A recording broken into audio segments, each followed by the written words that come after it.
Meanwhile, a new report raising questions about whether or not the IRS can handle its part of Obamacare. Stephen Moore, chief economist of the Heritage Foundation, Fox News contributor. Steve, good afternoon to you. Hi, Bill. Here's the story. Here we go again. Yeah, about 100 million calls from customers, and right. 20 million of the 100 million were not answered. Yeah.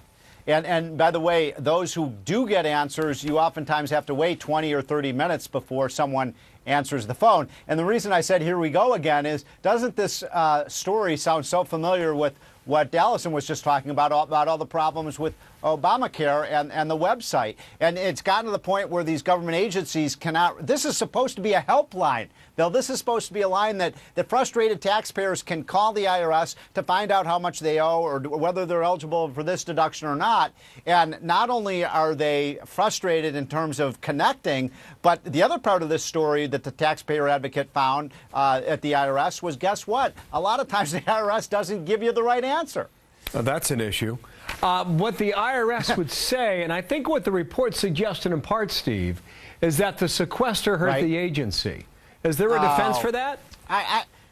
I don't buy that. Look, we're talking about an agency that has roughly 60 to 70,000 people. I mean, there's a small army of people who work for the IRS. This is one of the most bureaucratic agencies in the United States. And for them to say they don't have enough people to answer the phones, to answer the questions that taxpayers have when they're filling out their 1040 forms, I just think that's a cop-out answer. And may I say one other thing about this story? Bill, why don't we fix the tax system so it's comprehensible, it's simple, so that you don't have tens of millions of Americans who have to call up the IRS to ask how much they owe? I mean, this is the biggest indictment of a tax system that is tens of thousands of pages long that American people just can't understand. I know and you have to get an auditor to do it. And you push strong and argue all the time for a flat tax.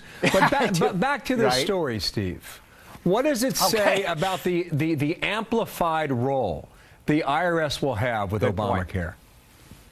Well, that's the real danger here, is that if the IRS can't handle this helpline, how is it going to administer the Obamacare law? Don't forget, they're the ones who are supposed to make sure that people who sign up for these subsidies are actually eligible for them based on their incomes. And so I have real doubts whether the IRS is going to be competent to safeguard the system and make sure there's not widespread fraud of people signing up for Obamacare subsidies that are not eligible. Yeah, 18-minute wait on hold. I mean, the airlines are doing better than that by a long shot. Exactly. In an internet world that really tests your patience. Stephen Moore, thank you. Enjoy Los Angeles. Yeah, and they call that service or something like that. Thank you, Steve. Yeah. Take care.